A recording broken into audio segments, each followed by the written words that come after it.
District codes, AP district codes. So మిగతా ఛానల్స్లో మీరు బుక్స్లో అన్ని చదువుంటారు. అసలు ఈ పోస్టుల సంగతి ఏంటి, సుమారుగా 1600 పైచీలు పైగా పోస్టులు ఉన్నాయి. అంటే 1621 పోస్టులు.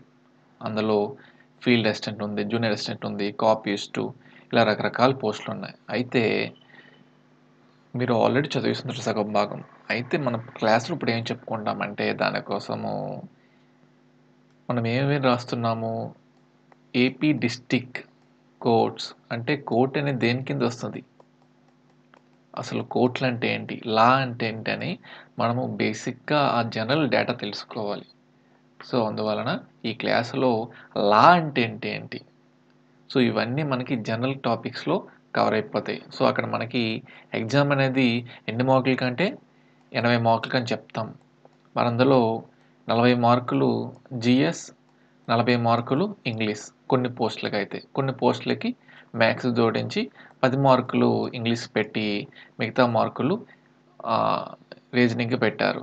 సో కొన్ని పోస్టులకి అవి పరిమితం. సో మ్యాక్సిమం 80 మార్కులకు ఏదైతే ఉన్నదో 40 మార్కులు జిఎస్, 40 మార్కులు ఇంగ్లీష్, వీటికి చాలామంది ప్రయారిటీ ఇచ్చి పెట్టున్నారు పోస్టులకి. అయితే వీటికి సంబంధించి ఈ 40 మార్కుల్లో మనకి జిఎస్ పరంగా ఇవి కవర్ అవుతాయి.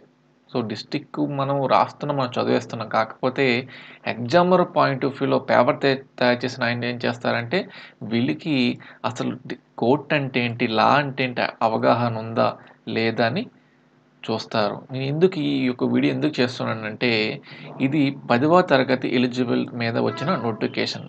అయితే చాలామంది 10వ తరగతి తర్వాత చదువు అక్కడితో ముగించి చాలామంది జీవనోపాధి కోసము వేరే వేరే దేశాలకు లేకపోతే వేరే వేరే రాష్ట్రాలకు వెళ్ళి ఉపాధులు చేసుకుంటూ సెటిల్ అయి ఉంటారు. అయితే ఈ నోటిఫికేషన్ వచ్చింది కదా, వాళ్ళు పెట్టుంటారు. సో చాలా సంవత్సరాలు అయిపోయిన బట్టి ఇప్పుడున్న అప్డేట్ అయిన డేటా వాళ్ళకి దొరకకపోవచ్చు. సో వాళ్ళందరి కోసం ఈ యొక్క వీడియో చేస్తున్నానండి. మనకి ఇక్కడ లా, ఇక్కడ మనకేంటి డిస్ట్రిక్ట్ కోర్ట్స్ మీద రాస్తున్నాం, అది లా అంటే. లా అంటే ఏంటి ఇవేంటంటే ఒక చిన్న స్టోరీలా చెప్పేస్తాం మీకు, ఒక 2-3 నిమిషాల స్టోరీ. సో మనకి మనిషి ఎక్కడి నుంచి వచ్చాడంటే ఏం చెప్తాము, కోతి నుంచి వచ్చాడని చెప్తారు.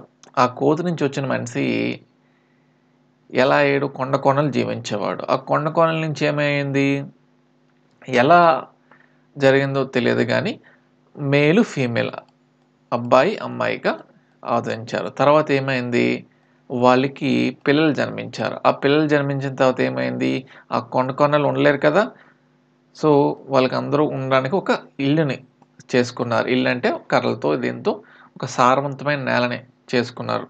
సో అలా అయిన తర్వాత ఫ్యామిలీ పెరిగాయి.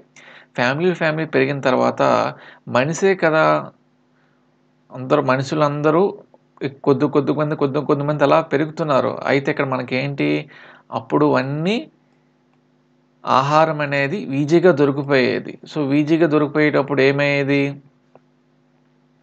సో నచ్చిన వనరులు ఏదైతే ఉన్నాయో ఆ వనరులు వాళ్ళు తీసుకునేవారు, పంచుకునేవారు. సో అలా జనాభా పెరిగే కొలది ఏమైంది, బలవంతుడి దగ్గరే ఆహారం ఉండేది. అంటే బలవంతుడు ఎవడైతే ఉంటాడో వాడికి అన్నీ దొరుకుతాయని చెప్పి అలా ఉండేది. అలా అయిన తర్వాత ఈ ధనవంతులు పెరిగారు, తర్వాత లేనివారు పేదవాళ్ళు పెరిగారు. సో ఇలా పెరిగిన తర్వాత ఇలా అయ్యేటప్పుడు వీళ్ళ మధ్య రాజీ కుదర్చడానికి, వీళ్ళ మధ్య గొడవలు జరిగేటప్పుడు వీళ్ళ మధ్య రాజీ కుదర్చడానికి వచ్చిన వారు ఎవరంటే రాజు అని చెప్పుకుంటాం మనం, రాజు అని చెప్పుకుంటాం. తర్వాత కాలం ఏంటైంది, అలా రాజుల కాలం అయిన తర్వాత ఇండియా అయితే బ్రిటిష్ వాళ్ళు వచ్చారు. సో బ్రిటిష్ వాళ్ళు వచ్చి ఏం చేశారు, మన ఆస్తులు మొత్తం వాళ్ళు తీసుకొని మనమేనే పై చేయి చలాయించేవారు. తర్వాత ఏమైంది, మనం స్వతంత్రం పోరాడుకున్న తర్వాత మనము ఏం చేసుకున్నాము, ఎవడో వచ్చి మనకు పాలించేది ఏంటి, మనం పాలించుకుందామని చెప్పి ప్రభుత్వాలను ఏర్పరచుకున్నాం. అలాంటి ప్రభుత్వాలు ఏర్పరిచేటప్పుడు బ్రిటిష్ టైంలో ఏంటి, ఒకటి చెప్పేదే వేదం. సో అక్కడ బ్రిటిష్ రాణి ఏం చెప్తే అదే పాటించేవాళ్ళు. సో ఇండియన్లు కూడా అలా ఆ చట్టాన్ని రుద్దేశారు ఇండియా మీద. సో ఇక్కడ మనకేంటి, మనంగా ఒక ప్రభుత్వాన్ని ఏర్పరచుకుంటామని చెప్పి ఒక రాజ్యాంగం సృష్టించుకున్నాం. ఒక రాజ్యాంగం సృష్టించుకున్నాం. అలాంటి రాజ్యాంగంలో ప్రభుత్వం అంటే ఎలా ఉండాలి, భారతదేశంలో ప్రతి మనిషి ఇలా చట్టానుగుణంగా నడుచుకోవాలని చెప్పి ఒక చట్టాన్ని రాసుకున్నాం. దాని పేరే రాజ్యాంగం. దాన్ని హిందీలో సంవిధాన్ అంటారు, ఇంగ్లీష్‌లో కాన్స్టిట్యూషన్ అంటారు. సో, మీకు రాజ్యాంగం అంటే అర్థం అవ్వాలంటే ఏం చెప్పాలంటే, ఒక హిందువుకి భగవద్గీత ఎలానో, ఒక క్రిస్టియన్‌కి బైబిల్ ఎలానో, అలానే ఒక ముస్లింకి ఖురాన్ ఎలానో, ఒక భారతీయుడికి అలానే భారతదేశం పుట్టిన ప్రతి ఒక్క భారతీయుడికి భారత రాజ్యాంగం అలా. సో, మనకి పవిత్ర గ్రంథం అనేది, దేశం మొత్తానికి పవిత్ర గ్రంథం అనేది ఒక రాజ్యాంగం. ఆ రాజ్యాంగంలో ఏముంటాయి అంటే చట్టాలుంటాయి. ప్రతి ఒక్కరు ఎలా నడుచుకోవాలని ఉంటాయి. ఎలా నడుచుకోవాలనంటే, ఒకప్పుడు దండించేవాడెవడు? రాజు ఉండేవారు. తర్వాత టైంలో ఈ ఈస్ట్ ఇండియా కంపెనీ వచ్చింది ఇండియా పరంగా అయితే. తర్వాత బ్రిటిష్ వాళ్ళొచ్చారు. సో, ఇలా రాజులు ఈ బ్రిటిష్ వాళ్ళు పరిపాలించిన తర్వాత మనంగా ఒక చట్టాన్ని చేసుకొని పెట్టుకున్నాం. అలా పెట్టుకునేటప్పుడు ఆ రాజ్యాంగంలో ఏం పెట్టుకున్నాము? సెంట్రల్ గవర్నమెంటు, స్టేట్ గవర్నమెంట్ పెట్టుకున్నాం. అలాంటప్పుడు సెంట్రల్ గవర్నమెంట్, స్టేట్ గవర్నమెంట్ పెట్టేటప్పుడు ప్రభుత్వం అనేది పెట్టుకున్నాం. ఆ ప్రభుత్వాన్ని ఏమంటారు?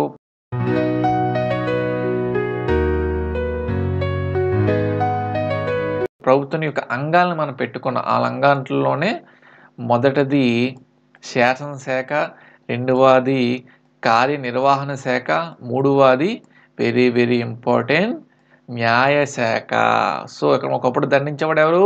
రాజు and East India Company and British రాని అప్పుడు. బ్రిటిష్ వాళ్ళు పాలిన టైంలో. ఇప్పుడు మనం ఏంటి దండించాలి ఎవరు? ఈ న్యాయశాఖ దండించాలి. సార్ ఈ శాసనశాఖ అంటే ఏంటి సార్ అంటే, మనకంటూ మన ప్రజాప్రతినిధులు ఉంటారు కదా! వాళ్ళని మనం ఎన్నుకుంటాం. సో, అలా ఎన్నుకున్న తర్వాత వాళ్ళేం చేయాలి? చట్టాలు తయారు చేయాలి. అలాంటి చట్టాలు తయారు చేసి దాన్నే శాసనశాఖ అంటారు. ఇండియాలో అయితే సెంట్రల్ లెవెల్ అయితే పార్లమెంట్ అంటారు. అదే స్టేట్ లెవెల్ అంటే అసెంబ్లీ అంటారు. సో, అలా చట్టాలు తయారు చేసిన తర్వాత వాటిని అమలు చేస్తారు ఎవరు? Prime ministers, chief ministers and co ministers and IAS, ఐపీఎస్‌లు వాళ్ళు అమలు చేస్తారు. ఒకవేళ చట్టాలు తేవడంలో వీళ్ళు తప్పుగా ఉన్నా, లేకపోతే ఇది అమలు చేసినప్పుడు వీళ్ళు తప్పులున్నా మొత్తం సరిచేసేదే న్యాయశాఖ. అదే వాటినే డిస్ట్రిక్ట్ కోర్ట్స్ అంటాము, సుప్రీం కోర్ట్ అంటాము, హైకోర్ట్ అంటాము, జూనియర్ సివిల్ జడ్జ్ కోర్ట్ అంటాము, సీనియర్ సివిల్ జడ్జి కోర్ట్ అంటాము. సో, అలా వచ్చాయి కోర్ట్స్ అనేవి. సో, భారతదేశం మొత్తము అలాంటి చట్టమే ప్రకారం నడుచుకునేదే రాజ్యాంగం, సంవిధాన్, కాన్స్టిట్యూషన్. సో, మీకు రాజ్యాంగం కోసం తెలుసుకోవాలంటే కింద డిస్క్రిప్షన్‌లో పెడతాను. వెళ్ళి చూడగలరు. సో, ఇక్కడ మనకి లా అంటే చట్టం ఏంటంటో తెలుసుకున్నాం. అయితే ఇప్పుడు మనం నోటిఫికేషన్‌లోకి వచ్చేద్దాం. అయితే నోటిఫికేషన్స్‌లో మనకి 40 మార్కులు జీఎస్, 40 మార్కులు ఇంగ్లీష్ చూస్తున్నాం. అయితే ఈ జీఎస్‌లో మనకి మీకు అవగాహన ఉందా లేదా? అసలు లా కోర్ట్స్ మీద రాస్తున్నారు కదా! డిస్ట్రిక్ట్స్ మీద, అసలు కోర్ట్స్ మీద, చట్టం మీద అవగాహన ఉందా లేదని కొన్ని ప్రశ్నలు మనకు వచ్చే అవకాశం ఉంటది. అలాంటి ప్రశ్నలు అనేవి నేను ప్రెజెంటు ఏదైతే ఏపీలో జరుగుతున్న లా సెట్ ఏదైతే ఉందో వాటి ఉన్న ప్రశ్నలు నేను తీసి మీకు చెప్తున్నాను. సో, మనకు మాక్సిమము ఒక 2, 3, 5 ప్రశ్నలు వచ్చినా మనకి బెనిఫిటే కదా! ఎందుకంటే కాంపిటీషన్ అనేది చాలా గట్టిగా ఉంది. ఎందుకు కాంపిటీషన్ గట్టిగా ఉందంటే, ఇప్పుడు ప్రెజెంట్ నోటిఫికేషన్స్ ఏవీ లేవు ఏపీలో. ఓన్లీ ఎటు చూసినా డిస్ట్రిక్ట్ కోర్ట్ నోటిఫికేషనే కనబడుతుంది. ఫారెస్ట్ బీస్ట్ ఆఫీసర్ సిలబస్ ఇచ్చారు కానీ, అది ఫుల్ ఫ్లెడ్జెడ్‌గా ఎప్పుడు పడతాము, ఇలా చేస్తామని ఏం లేదు. సో, ప్రెజెంట్ ఏ నోటిఫికేషన్ ఉందంటే ఈ యొక్క నోటిఫికేషనే. సెంట్రల్ లెవెల్ అంటే గ్రూప్ డి ఉంది. సో, బట్టి మనకు ప్రతి ఒక్క మార్క్ కూడా ఇంపార్టెంటే. సో, మనము సుమారుగా ఒక 100, 130 ప్రశ్నలు ఈ యొక్క వీడియోలో మాట్లాడుకుంటాం. అసలు లా కోసం, జ్యుడిషియరీ వ్యవస్థ, న్యాయ వ్యవస్థ కోసం. సో, ప్రభుత్వ అంగాలేంటి? 3. అందులో మొదటిది శాసనశాఖ, రెండవది కార్యనిర్వహణ శాఖ, మూడవది న్యాయశాఖ. సో, మొదటి ప్రశ్న చూద్దాం. When is world consumer rights day celebrated? ప్రపంచ వినియోగదారుల హక్కుల దినోత్సవం ఎప్పుడు జరుపుకుంటారంటే మార్చి 15. సార్, వినియోగదారుల హక్కుల దినోత్సవం అంటే ఏంటి సార్ అంటే, మనకి ఏదైనా ఒక వస్తువు మీరు 10,000 పెట్టి కొన్నారు. ఆ 10,000 పెట్టిన ఒక్కరోజు కూడా రాలేదు. అప్పుడు అక్కడ ఏమవుతది? ఒక వస్తువు, ఆ వస్తువు యొక్క క్వాలిటీనే రాంగ్ అవ్వచ్చు. లేకపోతే తీసుకున్నది డూప్లికేట్ అయినా అవ్వచ్చు. సో, దాని మీద మీరు ఆ వినియోగదారుకి సంబంధించి చట్ట ప్రకారము కోర్టుకు వెళ్ళొచ్చు. వినియోగదారు కోర్టు ఉంటాది. సో, దాని ద్వారా మీకు నష్టపరిహారము ఆ కోర్టు ద్వారా మీకు న్యాయం దొరుకుతుంది. సో, ప్రపంచ వినియోగదారుల హక్కుల దినోత్సవం ఎప్పుడు జరుపుకుంటారంటే మార్చి 15. సో, జీఎస్ పరంగా మనకి జనరల్ నాలెడ్జ్ ఎలాగైనా అడుగుతాడు. కరెంట్ అఫైర్స్‌లోన ఎలా అయినా మనకు అడుగుతారు. బేసిక్‌గా మనకి ఎక్కువ ఏం అడుగుతారంటే ఇంపార్టెంట్ డేస్ అడుగుతారు. సో, అలాంటి ఇంపార్టెన్స్‌లో మనం జ్యుడిషియరీ వ్యవస్థ మీద రాస్తున్నాం కాబట్టి ప్రపంచ వినియోగదారుల హక్కుల దినోత్సవం ఎప్పుడు జరుపుకుంటారంటే మార్చి 15. రెండవ ప్రశ్న చూద్దాం. భారత సుప్రీంకోర్టు న్యాయమూర్తి పదవీ కాలం ఎంత అని అడుగుతారు. సో, భారత సుప్రీంకోర్టు న్యాయమూర్తి పదవీ కాలం ఎంత అంటే 65 సంవత్సరాలు. అదే హైకోర్టు ప్రధాన న్యాయమూర్తి యొక్క పదవీ కాలం ఎంత అంటే 62 సంవత్సరాలు. సో, ఇప్పుడు ప్రస్తుత సుప్రీంకోర్టు ప్రధాన న్యాయమూర్తి ఎవరంటే BR Gavai. BR Gavai. BR Gavai. So, మన క్లాసు మొదటిసారిగా మీరు విన్నట్లయితే మన క్లాస్ అనేది ఇంటర్లింక్ చేస్తూ చెప్తామండి. ఒకే ప్రశ్న నుంచి 5 ప్రశ్నలు. ఎలా అయితే మనం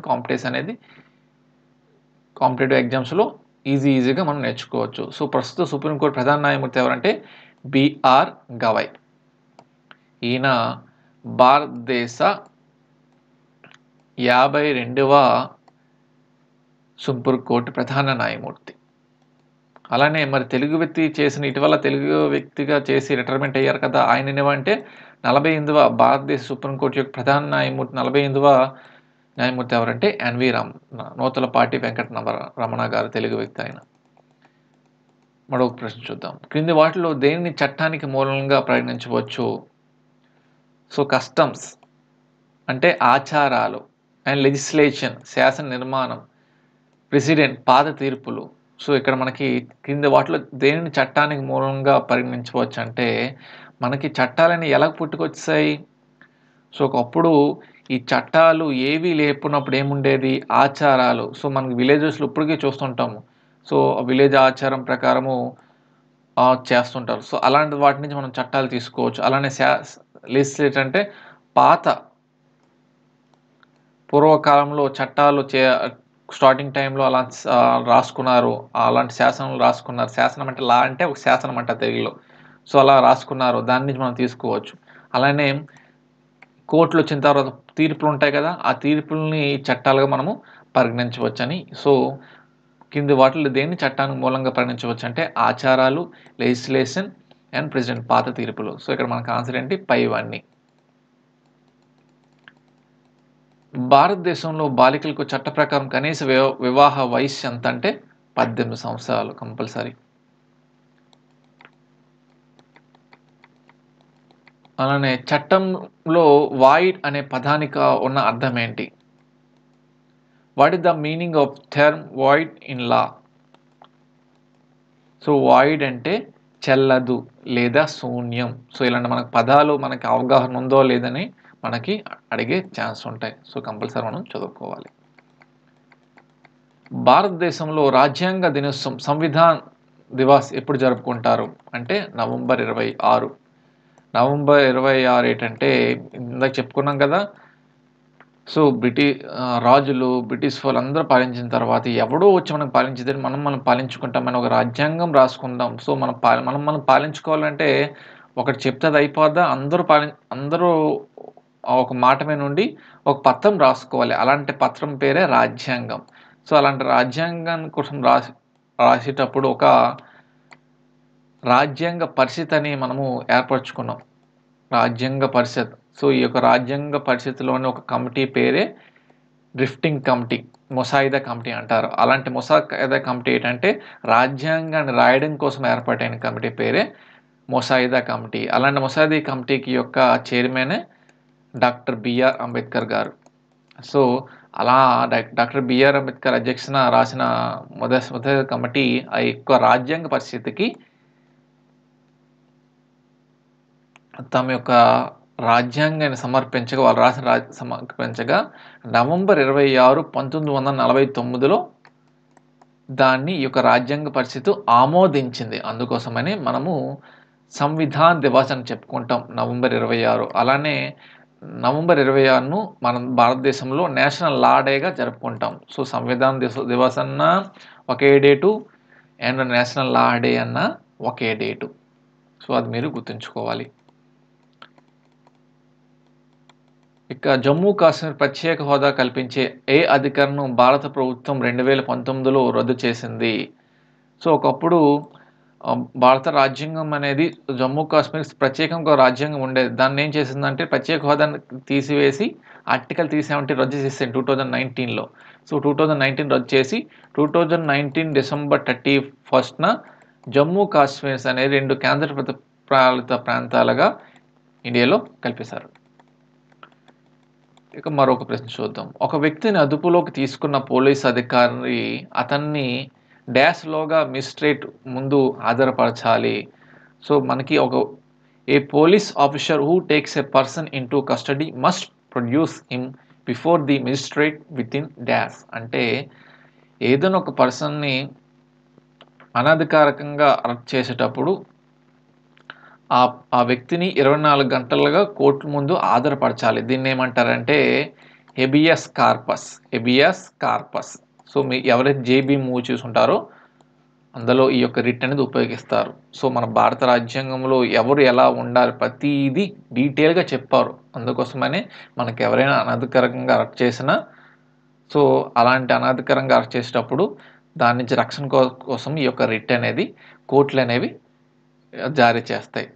అదే ఈ యొక్క రిట్ని హైకోర్టులో అయితే 226వ ఆర్టికల్ రిట్స్, అదే సుప్రీంకోర్టు అయితే ఆర్టికల్ 32 రాజ్యాంగ పరిహారపు హక్కు అనేది ఆర్టికల్ 32. సో పౌర హక్కులకు ఎప్పుడైనా భంగం వాటిల్లినప్పుడు ఈ యొక్క రాజ్యాంగ పరిహారపు హక్కు అనేది ప్రయోగిస్తుంది సుప్రీంకోర్టు, హైకోర్టులు.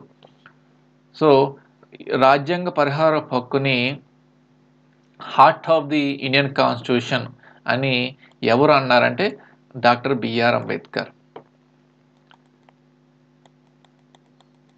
మరొక ప్రశ్న చూద్దాం. నేరం మోపబడిన వ్యక్తిని డాష్ అని పిలుస్తారు. A person charged with an offence is called as dash అంటే అక్యూజ్డ్ అంటారు. నేరం మోపబడిన వ్యక్తిని డాష్ అని పిలుస్తారంటే అక్యూజ్డ్ అని పిలుస్తారు. బ్యాంకు చెక్కు జారీ చేయబడిన తేదీ నుండి అది చెల్లుబాటు అయ్యే కాలం అంటే 3 months.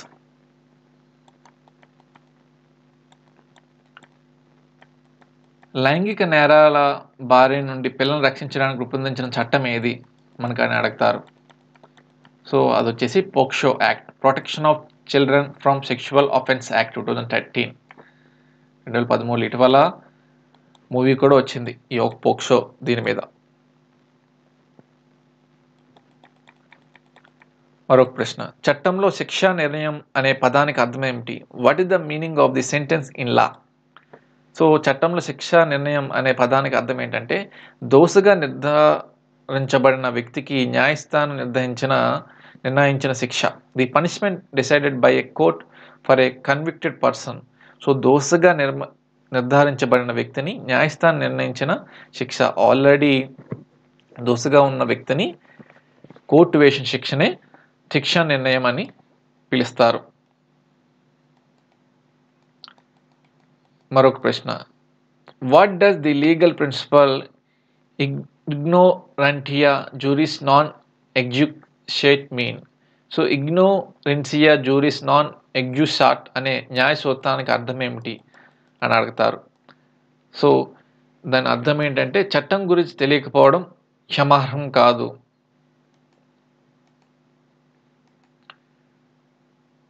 సో చట్టం గురించి తెలియకపోవడం క్షమార్హం కాదనేది దాని ఆన్సర్.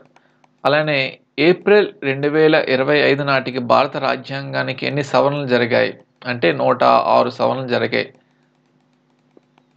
అలానే what is the status of same sex marriage in India? భారతదేశం స్వలింగ వివాహాల స్థితి ఏమిటి అంటే ఇది న్యాయబద్ధంగా చెల్లదు, ఇంకా అవేంటి లేవండి. సో మరి ప్రపంచంలో స్వలింగ వివాహాల చట్టబద్ధం చేసిన దేశాలు ఏవంటే థాయిలాండ్, నేపాల్, తైవాన్, ఈ 3 దేశాలు. సేమ్ సెక్స్ మ్యారేజెస్ అక్కడ జరుగుతాయి. ఇండియాలో అంటే ఎటువంటి లా నిదానమే లేదు. భారతదేశంలో హైకోర్టుల నుండి అప్పీలుకు ప్రాధాన్యం ఇవ్వబడుతుంది. In India appeals from high courts are preferred to. భారతదేశంలో హైకోర్టుల నుండి అప్పీళ్లకు కు ప్రాధాన్యం ఇవ్వబడుతుంది. ఒకవేళ హైకోర్టులో మనకి న్యాయం జరగలేదంటే మనము సుప్రీంకోర్టుకి వెళ్ళవచ్చు. అలానే హైకోర్టులో ఏదైనా ఒక కేసు ఉందనుకోండి, హైకోర్టుకి మించి తన యొక్క అధికార పరిధిని మించి తీర్పు ఇచ్చింది అనుకోండి, అప్పుడు సుప్రీంకోర్టు తన వద్దకు తీసుకుంటుంది అలాంటి కేసును. ఇంటర్నెట్ ఉపయోగించే చేసే నేరాలు ఏమంటారంటే సైబర్ క్రైమ్స్. ఇటీవల కాలంలో సైబర్ క్రైమ్స్ ఎక్కువ అవుతున్నాయి కదా, దాని మీద మనకి అడుగుతారు. సో సైబర్ క్రైమ్స్ వచ్చాయి కాబట్టి ఇటీవల ఆర్బీఐ ఏం చేసిందంటే reserve bank of India so ఎక్కువగా మాకు మా పేరుతో రిజర్వ్ బ్యాంక్ ఆఫ్ ఇండియా పేరుతో మా నెంబర్లతో చాలామంది సైబర్ క్రైమ్ దాడులకు పాల్పడుతున్నారు. బట్టి మేము ఒక నెంబర్ ఇస్తున్నాము, ఈ యొక్క నెంబర్ని వస్తే మాత్రమే మీరు మా నుండి వచ్చినట్టుగా మీరు గమనించవచ్చు అని చెప్పి 1600 నెంబర్ అనేది అండ్ 140 నెంబర్ 2 నెంబర్లు ఇచ్చింది. సో ఈ 2 నెంబర్లు ఇచ్చి వస్తే అది ఆర్బీఐ నుంచి వచ్చినట్టు మీరు గమనించాలని చెప్పింది ఆర్బీఐ. అలానే మరొక ప్రశ్న, లోక్సభలో రాష్ట్రాల ప్రాతినిధ్యానికి ప్రతిపాదిక. సో లోక్సభలో రాష్ట్రాల ప్రాతినిధ్యానికి ప్రతిపాదిక ఏంటంటే ఆ రాష్ట్రం యొక్క జనాభా, రాష్ట్రాల యొక్క జనాభా మీదే ఆధారపడుతుంది.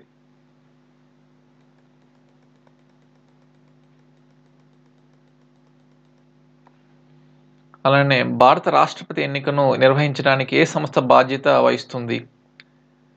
సో భారత రాష్ట్రపతి ఎన్నికని ఏమంటారంటే ఎలక్టరల్ కాలేజ్ అంటారు. So election commission of India అనేది ఆ ఎన్నిక చేస్తుంది. So election commission of India దేనికి నిర్వహిస్తుందంటే అసెంబ్లీ స్థానాలకి, ఏపీ అంటే రాష్ట్రాల అసెంబ్లీ స్థానాలకి, అలానే లోక్సభ స్థానాలకి, అలానే రాష్ట్రపతి సంబంధించి ఎన్నికలు నిర్వహిస్తుంది. మరి ఒక రాష్ట్ర ఎన్నికల సంఘం దేని చేస్తుందంటే పంచాయతీరాజ్ అండ్ మున్సిపాలిటీకి ఎన్నికలు కండక్ట్ చేస్తుంది.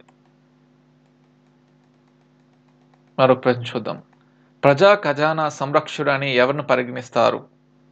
సో ప్రజా ఖజానా సంరక్షకుడు అని ఎవరిని పరిగణిస్తారంటే భారత comptroller and auditor general. So ఒక దేశానికి సంబంధించి ఎంత అమౌంట్ అవుతుంది మొత్తం అనేది ఈ యొక్క comptroller and auditor general CAG అంటారు. సో ప్రజెంటు కాగ్ ఎవరనేది కామెంట్ రూపంలో తెలియజేయగలరు. మరొక ప్రశ్న చూద్దాం, భారత రాజ్యాంగ ముసాయిదా కమిటీ చైర్మన్ ఎవరు? భారత రాజ్యాంగ ముసాయిదా కమిటీ చైర్మన్ ఎవరంటే డ్రిఫ్టింగ్ అని చెప్పాం కదా, so doctor BR Ambedkar, father of the Indian constitution. అలానే భారతదేశంలో ఏ రాష్ట్రం క్యాసినో జూదాన్ని చట్టబద్ధం చేసి నియంత్రిస్తుంది? So which state in India has legalised casino gambling? So అంటే గోవా. సో గోవాకి పర్యాటకం ఉంది కాబట్టి దాన్ని లీగలైజ్ చేసి అక్కడ చేస్తున్నారు. అలానే భారతదేశంలో సమాచారం పొందే హక్కు ఏ చట్టం కింద నిర్వహించబడుతుందంటే రైట్ టు ఇన్ఫర్మేషన్ యాక్ట్ 2005. అలానే భారత రాజ్యాంగం ప్రకారం ఎన్ని ప్రాథమిక విధులు పొందుపరచబడ్డాయంటే 11 ప్రాథమిక విధులు ఉన్నాయి. సో మనం ఒక భారతదేశ పౌరుడిగా తమ విధిగా ఇది పరిగణించాలి. అందులో మన యొక్క నేషనల్ యాంథమ్ రెస్పెక్ట్ ఇవ్వాలి, నేషనల్ ఫ్లాగ్ రెస్పెక్ట్ ఇవ్వాలి. అలానే దేశానికి ఆపద వచ్చేటప్పుడు మీకు మీ ఇష్టపూర్వకంగా యుద్ధంలో పాల్గొనవచ్చు. సో అలాంటివి ఫండమెంటల్ డ్యూటీస్ అంటారు. 51 క్లాజ్ ఏలో ఉంటుంది ఆర్టికల్లో. అలానే ఒక వ్యక్తికి ఆస్తిలోకి వారి అనుమతి లేకుండా మరొకరు ప్రవేశించడాన్ని ఇలా పేర్కొంటారు? A person entering in to the property of another person without his permission is. ఒక వ్యక్తి ఆస్తిలోకి వారి అనుమతి లేకుండా మరొకరు ప్రవేశించడాన్ని ఇలా పేర్కొంటారంటే అక్రమ ప్రవేశం అంటారు, ట్రీ పాస్ అంటారు.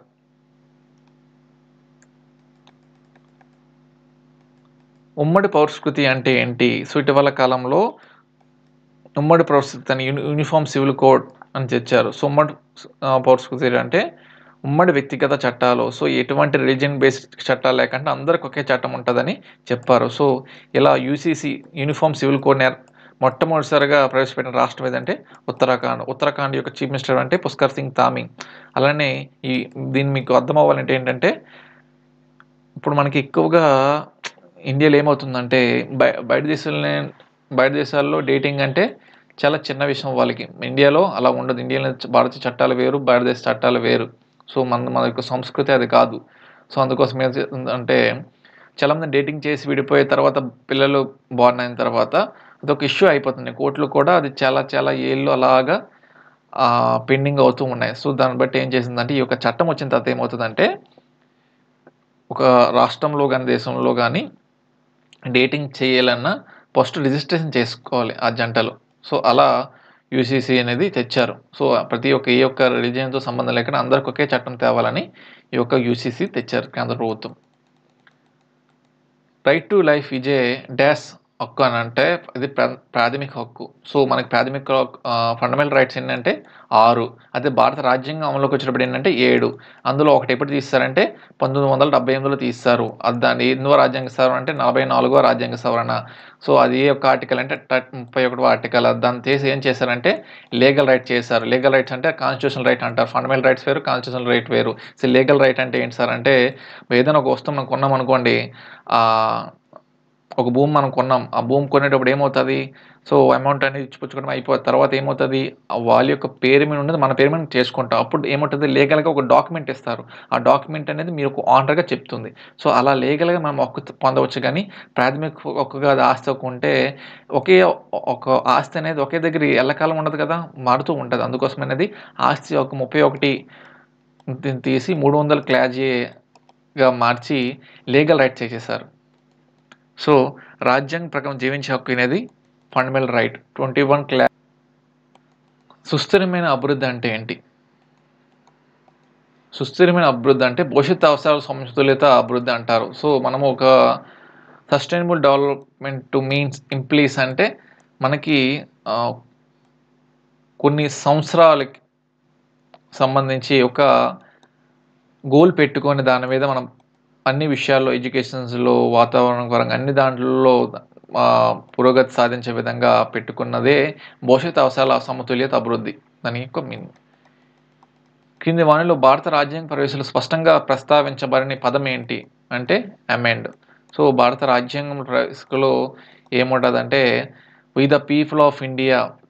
ఎవరైతే మీరు ఆల్రెడీ కిడ్స్ ఎవరైతే ఉంటారో వాళ్ళ యొక్క బుక్స్ ఓపెన్ చేసి ఫస్ట్ పేజీలో ఉంటుంది ప్రియంబుల్ ఆఫ్ ఇండియన్ కాన్స్టిట్యూషన్ అని. We the people of India having solemnly India is a sovereign socialist secular democratic republic అని ఉంటుంది. సో అది చదివితే మీకు అర్థమైపోద్ది. సో దాంట్లో జస్టిస్, ఈక్వాలిటీ, రిపబ్లిక్ ఎమండ్ అనేది లేదు. మరి యొక్క రాజ్యాంగ ప్రవేశికను భారతదేశం ఎక్కడి నుంచి గ్రహించిందంటే అమెరికా నుంచి గ్రహించింది. విద్యా హక్కు చట్టము 2009 ఏ వయసు మధ్య వారికి వర్తిస్తుందంటే 6 నుంచి 14 సంవత్సరాల వారికి. సో 86వ రాజ్యాంగ సవరణ ద్వారా 2009లో ఈ యొక్క విద్యా హక్కు చట్టం వచ్చింది. 2010లో ఇది అమల్లోకి వచ్చింది. సో 21 క్లాజ్ ఏ ప్రకారము 6 నుంచి 14 సంవత్సరాల పిల్లలకి ఫ్రీ ఎడ్యుకేషన్ ఇవ్వాలనేది రూల్, ప్రాథమిక హక్కుగా. కింది రాజకీయ పార్టీలో ప్రాంతీయ రాజకీయ పార్టీ ఏది? సో కింది రాజకీయ పార్టీలో ప్రాంతీయ రాజకీయ పార్టీ ఏదంటే Biju Janata Dal. So Bharatiya Janata party national party and Indian national Congress national party and Bahujan Samaj party national party. So Biju Janata Dal అనేది ప్రాంతీయ పార్టీ.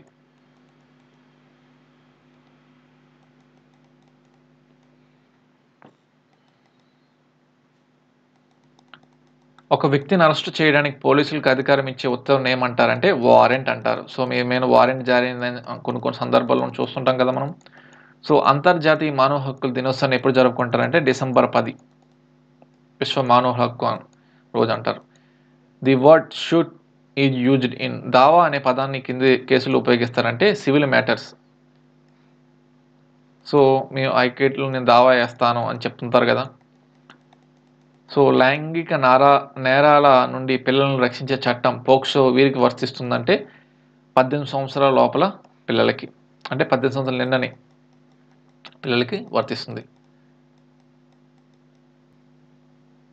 సో మీరు కొనుగోలు చేసిన టెలివిజన్లో ఏదైనా లోపం ఉంటే అందుకు మీరు విక్రేత నుండి కంపెనీ నుండి పరిహారం పొందాలనుకుంటే ఫిర్యాదు చేయడానికి ఏ అధికారాన్ని ఆశిస్తారంటే కన్జ్యూమర్ డిస్ట్రిబ్యూటర్ రిడ్రెసల్ కమిషన్, వినియోగదారుల వివాదాల పరిష్కార కమిషన్ని మనము ఇచ్చేస్తాం. సో మనం అంత ఖర్చు పెట్టి కొంటాం కదా, అలాంటప్పుడు అది కొన్ని రోజులు కూడా రాకపోతే దాని ఏమవుతుంది, మనము దాని మీద పరిహారము పొందవచ్చు. సో క్రింది వాటిలో సమాఖ్య వ్యవస్థ అనే పదానికి సరిగ్గా సరిపోయే పదాన్ని ఎంపిక చేయని అని అన్నాడు. సో కేంద్ర రాష్ట్రాల మధ్య అధికార విభజన. సమాఖ్య అంటే ఫెడరల్ అంటారు. ఫెడరల్స్ అంటే ఫోర్డస్ అగ్రిమెంట్ ఆర్ ట్రీటీ. అంటే అమెరికా అనేది ఎలా ఏర్పడిందంటే 52 రాష్ట్రాలు ఉన్నాయి అమెరికాలో. సో అమెరికాలో రాష్ట్రాలు ఏమైందంటే బ్రిటిష్ వాడు కుదిలేసి వెళ్ళిపోయిన తర్వాత ఒక్కొక్క రాష్ట్రంలో ఒక రాష్ట్రంలో నీరు ఉంటే, ఒక రాష్ట్రంలో బంగారం ఉంటుంది, ఒక రాష్ట్రంలో బొగ్గు ఉంటుంది. సో మా దగ్గర వనరులు లేవు, మీ దగ్గర కొన్ని వనరులు ఉన్నాయని చెప్పి వీళ్ళందరూ ఏం చేశారంటే మనం అందరం ఒక దేశంగా ఉందాం, ఈ వనరులను వినియోగించుకుందాం అని చెప్పి ఒక అగ్రిమెంట్ చేసుకున్నారు. దాన్నే ఫోర్డస్ అంటారు. సో అలా ఫెడరల్ అనేది సమాఖ్య అంటారు. అలాంటి సమాఖ్య అనేది అలా దాంట్లో కేంద్ర ప్రభుత్వం ఉంటుంది, రాష్ట్ర ప్రభుత్వం ఉంటుంది. సో అక్కడ అధికార విభజన ఉంటుంది. అక్కడ ప్రైమ్ మినిస్టర్, ఇక్కడ చీఫ్ మినిస్టర్. అలానే ఎందుకు ఫెడరల్ అంటే ఇండియా అనేది అగ్రిమెంట్ చేసుకొని ఏర్పడలేదు. సో ఎప్పటి నుంచో ఉంది. సో కాకపోతే మన దాంట్లో క్వాసీ ఫెడరల్ అంటారు. అధికార విభజన ఉంటుంది, కేంద్ర ప్రభుత్వం ఉంటుంది, రాష్ట్ర ప్రభుత్వం ఉంటుంది. అంతర్జాతీయ న్యాయస్థానం ఎక్కడ ఉందంటే హగ్, నెదర్లాండ్స్లో ఉంది. క్రింద వాటిలో ప్రభుత్వాంగం కానిది ఏదైనా అడుగుతారు. సో ప్రభుత్వాంగం కానిది ఏంటంటే మీడియా ఆర్ ప్రెస్. కాకపోతే ప్రజాస్వామ్య వ్యవస్థలో 4th పిల్లర్ ఆఫ్ డెమోక్రసీ అంటే అది మీడియా. సో మనకి ఇందాక చెప్పుకున్నాం కదా starting, legislature, executive, judiciary.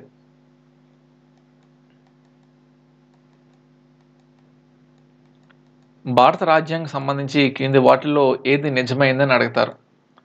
So ఇది ఒక దేశానికి అత్యున్నత చట్టమా, దీన్ని ఎట్టి పరిస్థితుల్లో సవరించలేమా, లేకపోతే ఇది పాలన మరియు పౌర హక్కులను కాపాడడానికి ఒక చట్టం అందిస్తుందా అంటే ఇక్కడ మనకి ఇది ఒక దేశానికి సంబంధించి అత్యున్నత చట్టం, రైట్. దీన్ని ఎట్టి పరిస్థితుల్లో సవరించలేం అంటే సవరించగలం, భారత రాజ్యాంగం కూడా సవరించం, కాకపోతే మౌలిక స్వరూపాన్ని మార్చలేం. సో బి అనేది రాంగ్ అవుతుంది. ఇక్కడ ఇది పాలన మరియు పౌర హక్కులను కాపాడిన ఒక చట్టాన్ని అందిస్తుంది అంటే ఇది right. So AC the right answer. భారత రాజ్యాంగంలో ప్రవేశిక యొక్క ప్రాముఖ్యం ఏంటంటే రాజ్యాంగ లక్ష్యాలు మరియు ఆశయాలను పరిచయం చేయడం అనేది చెప్తుంది. చట్ట పరిభాషలో న్యాయబద్ధం నిర్ణయం, అడ్జుడికేషన్ అంటే ఏంటంటే వివాద పరిష్కారం అని అర్థం. ఒక వ్యక్తి చనిపోయినట్టుగా భావించాలంటే ఆ వ్యక్తి కనిపించకుండా, అతని గురించి వినిపించకుండా, లేదా ఆ వ్యక్తి ఎవరికి తెలియకుండా సంవత్సరాలు ఉండాలంటే 7 సంవత్సరాలు మనం కనిపించినట్లయితే మనం మరణించినట్టుగా దాన్ని గవర్నమెంట్ పరిగణిస్తుంది. అది మన చట్టంలో పెట్టుకున్నాం. క్రింది వాటిల్లో సివిల్ తప్పు ఏది? కొన్ని వాటిలో సివిల్ తప్పు అంటే ఒప్పందం, బ్రీచ్ ఆఫ్ కాంట్రాక్ట్. సో ఒక ఒప్పందంని ఉల్లంఘన చేయడం అనేది తప్పు. సో అది ఒప్పందం అనేది ఎలా అంటే మనము కోర్టు ఇచ్చిన తీర్పుల్ని ఉల్లంఘన చేయడము, లేకపోతే గవర్నమెంట్ ఎగెన్స్ట్ దాన్ని దీని కింద వస్తుంది. అలానే చట్టపరమైన పరిభాషలో బైగామి పదానికి అర్థం ఏమిటి? What is the meaning of term bigamy in legal language అంటే మొదటి వివాహం అమల్లో ఉన్నప్పటికీ రెండవ వివాహం చేసుకున్న దాన్ని బైగామి అంటారు. రాజకీయ అస్థిరత ఉన్న సమయంలో అంతర్గత కల్లోలం కారణంగా భారతదేశంలో ఇప్పటి వరకు ఎన్నిసార్లు జాతీయ అత్యవసర పరిస్థితి ప్రకటించారు అంటే 3 సార్లు. China and India, Pakistan and ఇండియాలో 1975లో ఇందిరాగాంధీ గారు ఒకసారి పెట్టారు. సో 3 సార్లు. ఇక్కడ 1 సార్ అనేది రాంగ్. సో కొన్ని దారులు మనకు 3 సార్లు అంటారు, కొన్నిసార్లు ఒకసారి అంటారు. సో కొన్ని బుక్స్లో ఒక్కొక్కలా ఉంటుంది. క్రింద వాటిలో భారతదేశానికి వర్తించినది ఏది? సో భారతదేశానికి వర్తించదని మనకి ఒకే పౌరత్వం, ఏకపౌరసత్వం ఉంటుంది. ఒకవేళ మీరు అమెరికా వెళ్ళిపోయినట్టుగా మీరు అమెరికా పౌరుడు అయిపోతారు, అప్పుడు ఇండియా పౌరసత్వం అనేది రద్దు అయిపోతుంది. సో మనది ఏ 100 పౌరసత్వం, 2 పౌరసత్వాలు అనేది ఇవ్వదు. సో, మనకి దీనికి ఉదాహరణ చెప్పాలంటే అక్షయ్ కుమార్, బాలీవుడ్ యాక్టర్ అయినటువంటి అక్షయ్ కుమార్ గారు కెనడా వెళ్ళిపోయారు అవకాశం లేవని. అప్పుడేమైందంటే ఆయన భారతదేశం పౌరసత్వం పోగొట్టుకున్నారు. అప్పుడేమైంది మళ్ళీ 2023లో మళ్ళీ అప్లై చేసుకున్నారు. మాకు మళ్ళీ ఇండియాకి వచ్చేస్తానని చెప్పి ఇండియా పౌరసత్వము ఆయనకు తిరిగి వచ్చేసింది మళ్ళీ. అకాంప్లిస్ అంటే ఎవరు? సో, అకాంప్లిస్ అంటే ఏంటంటే ఉద్దేశపూర్వకంగా మరియు తెలిసి నేరం చేయడానికి నేరస్తుడితో చేతులు కలిపేవాడిని అకాంప్లిస్ అంటారు. సో, ఆల్రెడీ నేరం చేస్తానని చెప్పి వాడితో చేతులు కలపడాన్ని అకాంప్లిస్ అని చెప్పుకుంటాం. మరణానికి కారణాన్ని తెలుసుకోవడానికి మృతదేహాన్ని పరీక్షించడాన్ని ఏమంటారంటే పోస్ట్‌మార్టం. అందరికీ తెలిసే ఉంటది. 1950లో డాష్‌కు బదులుగా సుప్రీంకోర్టు స్థాపించబడిందంటే federal court of India. So, federal court of India మీకు అర్థం అవ్వాలంటే ఏంటంటే మనకి 1873 రెగ్యులేటింగ్ యాక్ట్ ప్రకారము 1874లో సుప్రీంకోర్టుని ఏర్పాటు చేశారు కోల్కతాలో. సో, అలా ఏర్పాటు చేసిన సుప్రీంకోర్టు ప్రధాన న్యాయమూర్తులు అంటే సర్ ఎలిజా ఎంపే. అలానే భారత రాజ్యాంగం అమలుకి వచ్చినప్పటికి మొదటి ప్రధాన న్యాయమూర్తులు అంటే హెచ్‌జే కానియా. ఇప్పుడు ఎవరంటే బీఆర్ గవై. సో, ఇది పక్కన పెట్టేస్తే ఈ యొక్క ఫెడరల్ కోర్ట్ అనేది భారత ప్రభుత్వ చట్టం 1950 ప్రకారం 1937లో అమలుకి వస్తే అది అప్పుడు ఫెడరల్ కోర్ట్ ఆఫ్ ఇండియాని ఏర్పాటు చేశారు ఇండియాలో. సో, అలాంటి ఫెడరల్ కోర్ట్ ఆఫ్ ఇండియా స్థానంలోనే సుప్రీంకోర్టు అనేది ఏర్పడింది. సో, భారతదేశంలో పారిశ్రామిక వివాదాల పరిష్కారం నియంత్రించే చట్టం ఏదంటే ఇండస్ట్రియల్ డిస్ప్యూట్స్ యాక్ట్ 1947. క్రింది వాటిలో దేనిని భౌతిక ఆస్తిగా పరిగణించలేమంటే కాపీరైట్‌ని భౌతిక ఆస్తులుగా మనం పరిగణించలేం. సో, కొన్నిసార్లు మనం కాపీరైట్ చేసినా కొన్ని అది ఫెయిర్ యూజ్‌గా మనం యూజ్ చేసుకోవచ్చు. చట్ట ప్రకారం అలాంటి చట్టం కూడా ఉంది. సో, కాపీరైట్ అనేది డిజిటల్‌గా మనం దొంగతనం చేయలేం కదా! అది డిజిటల్‌గా దాన్ని దొంగగా పరిగణించలేం అది. కాపీరైట్ కింద వస్తది. సో, రాష్ట్ర ముఖ్యమంత్రి చేత ఎవరు ప్రమాణ స్వీకారం చేయిస్తారంటే గవర్నర్ ప్రమాణ స్వీకారం చేయిస్తారు. అదే మరి భారత రాష్ట్రపతి చేత ఎవరు ప్రమాణ స్వీకారం చేయిస్తారంటే భారత సుప్రీంకోర్టు న్యాయమూర్తి. అలానే రాష్ట్రపతి తన యొక్క రాజీనామా పత్రాన్ని ఎవరికి ఇస్తారంటే ఉపరాష్ట్రపతికి ఇస్తారు. వస్తువులపై విధించే పన్నును ఏమని పిలుస్తారంటే గూడ్స్ అండ్ సర్వీసెస్ ట్యాక్స్. 101వ రాజ్యాంగ సవరణ 2016. భారత సుప్రీంకోర్టు న్యాయమూర్తులను ఎవరు నియమిస్తారంటే భారత రాష్ట్రపతి. అలానే భారత రాష్ట్రపతికి ఎన్నిక కావడానికి అర్హత పొందేందుకు కనీస వయసు ఎంతంటే 35 సంవత్సరాలు మీకు ఉండాలి. అలానే చట్టపరమైన పరిభాషలో వీలునామా అనే పదం దేన్ని సూచిస్తుందంటే మరణం తర్వాత ఒక వ్యక్తి యొక్క కోరికలకు సంబంధించి అమలు చేయవలసిన న్యాయపత్రం. సో, నాకు సంబంధించి ఆస్తులు చెందాలంటే వాళ్ళకి చెందే విధంగా ఒక పత్రం అది వీలునామా. ప్రమాణం చేసి వ్రాతపూర్వకంగా చేసిన ప్రకటనను సరైన న్యాయపదం ఏమిటంటే అఫిడవిట్ అంటారు. సో, ఎలక్షన్ నిలబెట్టేటప్పుడు ప్రజాప్రతినిధులు అఫిడవిట్ పెట్టదని చెప్తారు కదా, మీకు ఇన్ని ఆస్తులు ఉన్నాయని చెప్పి ప్రమాణం చేయించుకుంటారు వాళ్ళ చేత. సో, భారత రాష్ట్రపతి తన రాజీనామా పత్రాన్ని ఎవరికి సమర్పిస్తారంటే ఇందాక చెప్పాను కదా, వైస్ ప్రెసిడెంట్ ఆఫ్ ఇండియా. ఇప్పుడు ఎవరైనా జగదీప్ ధన్కర్. క్రింది వారిలో భారత ప్రభుత్వ న్యాయ సలహాదారు ఎవరంటే attorney general of India. Present attorney general of India ఎవరంటే ఆర్ వెంకటరమణి. అదే అడ్వకేట్ జనరల్ ఆఫ్ ఏపీ అంటారు. ఏపీకి అయితే దుమ్మలపాతి శ్రీనివాస్. సో, ఇవండి ఈ ప్రశ్నలు. మళ్ళీ ఒక వీడియోలో మీకు ల్యాగ్ అయిపోతుంది కాబట్టి మరొక వీడియోలో మిగతా అవగాహనకు సంబంధించి కొన్ని ప్రశ్నలు నేను చెప్తాను. సో, మన క్లాస్ అనేది ఒక ప్రశ్న నుంచి 3 ప్రశ్నలు వచ్చే విధంగా చెప్పుకుంటానండి. మీ దాంట్లో జీకే, కరెంట్ అఫైర్స్ అనేది కవర్ చేశానని నేను భావిస్తున్నాను. సో, ప్రతి ఒక్క టాపిక్ జీఎస్ అండ్ ఇంగ్లీష్ ప్రతి ఒక్క టాపిక్ అనేది నేను వివరిస్తాను. సో, డీప్‌గా వివరిస్తాను. చదవాలో మీకు టైం వేస్ట్ కాకుండా అలాంటి క్లాస్ నేను చెప్తాను. భవిష్యత్తులో పెడతాను. సో, వీడియో మీకు నచ్చితే లైక్, షేర్, సబ్స్క్రైబ్. జై హింద్.